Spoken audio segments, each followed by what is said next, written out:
más que discutir una definición de pobreza, lo que tendríamos que hacer es discutir qué visión de desarrollo está detrás de aquella idea de que hay que superar la pobreza.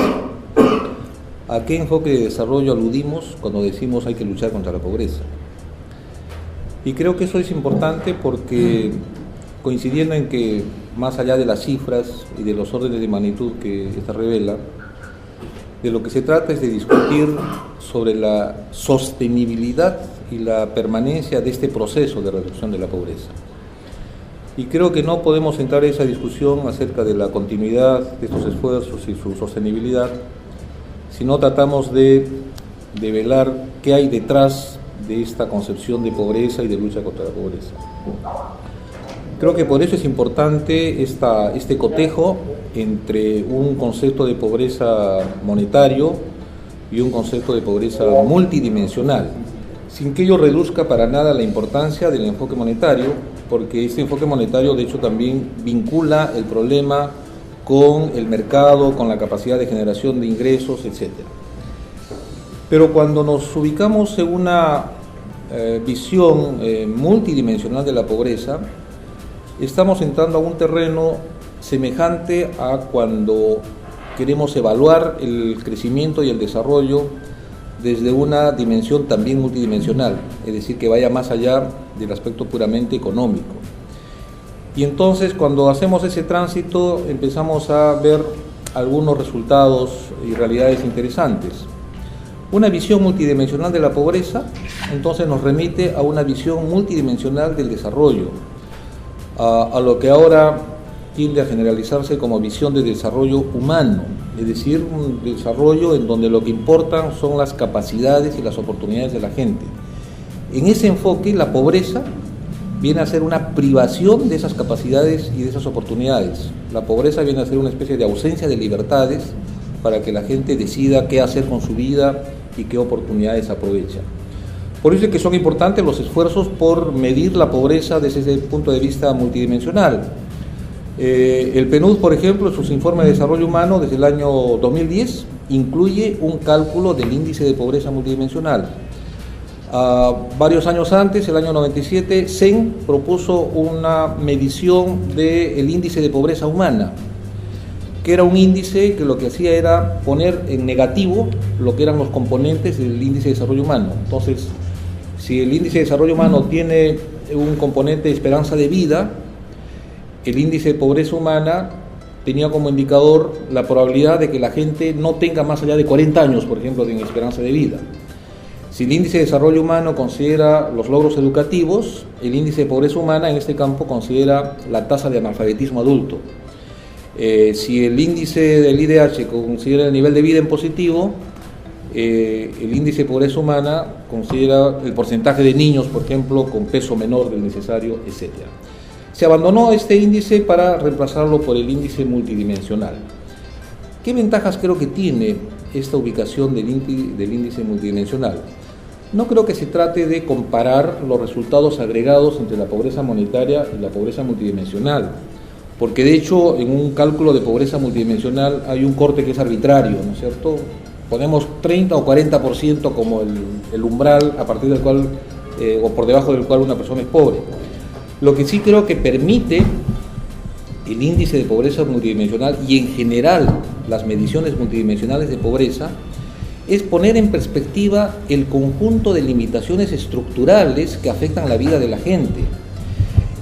Por ejemplo, mostrar de qué manera hay una trama de relaciones sociales, ¿no es cierto?, que permiten distinguir quién está incluido y quién está excluido de ese conjunto de relaciones sociales. También una medición multidimensional de la pobreza permite analizar con algún detalle y objetividad la situación concreta a nivel de los hogares, es decir, de las restricciones objetivas de un hogar, también, ¿no es cierto?, el problema de cómo esas restricciones objetivas generan aspiraciones y percepciones a veces, digamos, de percepción de falta de capacidades, etcétera.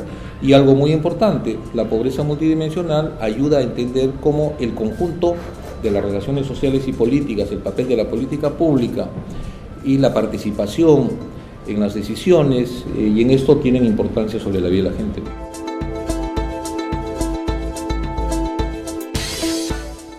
Claro, no se trata de absolutizar el crecimiento como el factor mágico y totalizante que reduce la pobreza. Pero sí hay que darle al crecimiento su lugar, ¿no es cierto? Y darle su lugar también supone discriminar que el crecimiento tiene efectos diferenciados sobre distintos grupos sociales y distintos territorios. Claro, no se trata de endiosar las estadísticas ni los cálculos asociados a estas, pero creo que sí es útil este concepto de elasticidad, digamos, del crecimiento versus la pobreza. En cuántos puntos se reduce la pobreza cuando el producto sube en algunos puntos. Y aquí hay diferencias muy marcadas. Unas cifras que da Javier Escobar, y que creo que hasta donde vi llegaban hasta el año 2008-2009, decían, por ejemplo, que en el caso de las áreas urbanas, fundamentalmente Lima metropolitana, por cada punto que crece el producto, la pobreza en Lima se reduce 2,5 puntos. Entonces es una elasticidad relativamente alta, de 2,5. En el otro extremo, en la sierra rural, por cada punto de crecimiento del producto, la pobreza solamente se reduce en medio punto o en 70% de un punto, en 0,7.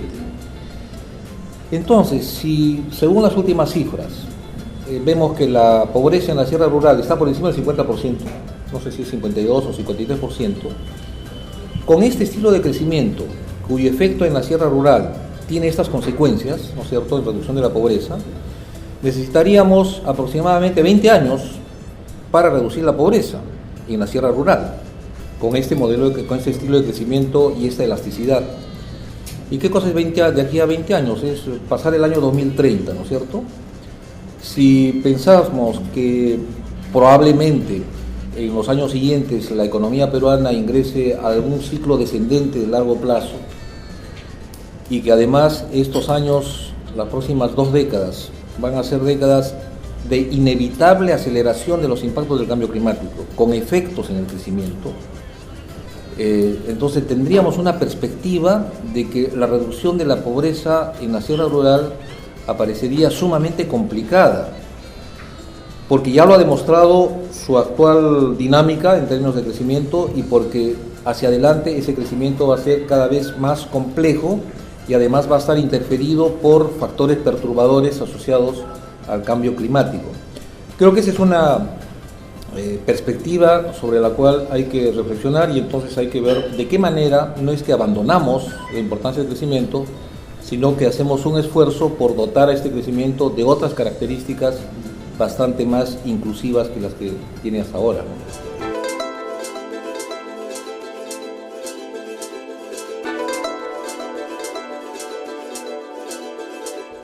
A mí me parece interesante esta idea de convertir al riego en una especie de factor articulador de otras iniciativas y de otras infraestructuras para que en conjunto, ¿no es cierto?, potencien los impactos sobre el mundo rural.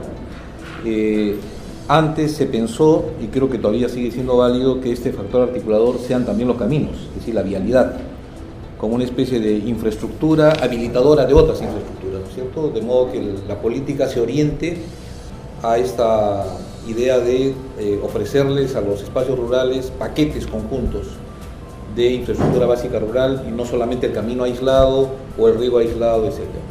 Y eso me parece importante, y creo que el estudio de Richard confirma esta potencialidad de la vialidad rural como este factor articulador. Pero justamente porque es muy importante estos hallazgos del trabajo de Richard, es necesario hacer un esfuerzo por ver qué hay detrás de los promedios, para que esta visión más desagregada contribuya a políticas concretas. Y en el tema de vialidad y su vinculación con el crecimiento de los ingresos rurales, creo que es muy claro las cifras promedio que muestra Richard, pero detrás de esos promedios hay brechas todavía muy grandes. Si uno hace el seguimiento de la situación de los ingresos en las provincias y distritos con fuerte peso rural, encuentra rezagos notables, y la elaboración del índice de desarrollo humano y el cálculo hecho en los últimos años muestra cómo es que hay en los últimos años casi una invariable situación de concentración de bajos ingresos y por tanto bajo desarrollo humano en una franja que es la Sierra Norte, donde están las provincias y los distritos de la Sierra de Piura, Ayabaca y Huancabamba, y los 4 o 5 provincias serranas de La Libertad. Es más, Julcán, es una provincia de La Libertad, está de lejos en el último lugar de desarrollo humano y de ingresos. Julcán, junto con Otusco, Sánchez Carrión, etc. Y ahí hay, seguramente también ha habido esfuerzos de desarrollo vial y todo lo demás. Lo que quiero decir es que estos huecos y estos bolsones de pobreza y de bajos ingresos en muchas zonas, sobre todo de la sierra, seguramente tienen que ver con un desarrollo desigual de la vialidad.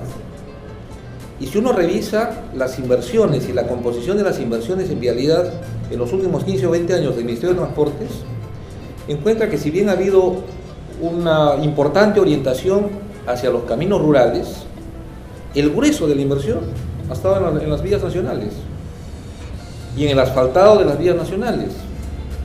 En el mejor momento del programa de caminos rurales, que fue del año 95 al 2002 más o menos, que incluso a este programa lo hace merecedor de un premio del Banco Mundial, lo que se rehabilitó en caminos rurales y se garantizó su mantenimiento no fue más allá de 10 o 11.000 kilómetros, cuando toda la red rural tiene alrededor de 100.000 kilómetros. Entonces, en su mejor momento, el programa de caminos rurales, muy exitoso, abarcó algo más del 10 al 15% de la red. En los años siguientes, ese estándar de intervención, de rehabilitaciones y mantenimiento no se ha mantenido, al contrario, se ha venido reduciendo y en algún momento ha habido un cierto relanzamiento. Pero la situación actual, y yo tengo cifras actualizadas, es que en el caso de la red vial, vecinal o rural, solamente se encuentra en buen estado el 45 al 48%, es decir, menos de la mitad, y que los recursos de mantenimiento alcanzan... O sea, 50.000 kilómetros más o menos. Así es. Y los recursos de mantenimiento alcanzan para una cuarta parte de la red. Hay un dispositivo reciente que da alrededor de 100 millones de soles para el mantenimiento de la red rural, y si uno pone un parámetro de, qué sé yo, 800 a $1.000 por kilómetro, alcanza para menos de la tercera o cuarta parte. Entonces hay todavía brechas importantes ahí. Ahora, yo no dudo que en los últimos años ha habido una proliferación de iniciativas de construcción de caminos rurales por cuenta de los municipios, en otro momento por cuenta de Foncodes, hasta el ejército con sus batallones de ingeniería ha construido caminos, etc. Pero lo que uno sabe positivamente es que el resultado y la rentabilidad social de esas inversiones en muchos casos es muy reducida porque no responden a una planificación vial necesaria y que tiene que ser sistémica. Mi conclusión entonces es que, reconociendo la importancia de la infraestructura, en particular de los caminos y del riego para el desarrollo, una política lo que tendría que hacer es examinar todavía estas brechas, este desigual desarrollo, y hacer el esfuerzo real por impulsar y canalizar políticas de complementariedad de infraestructuras. Algo se avanzó en el Ministerio de Transportes para eso y creo que es posible efectivamente diseñar, por ejemplo, para territorios provinciales, ¿no?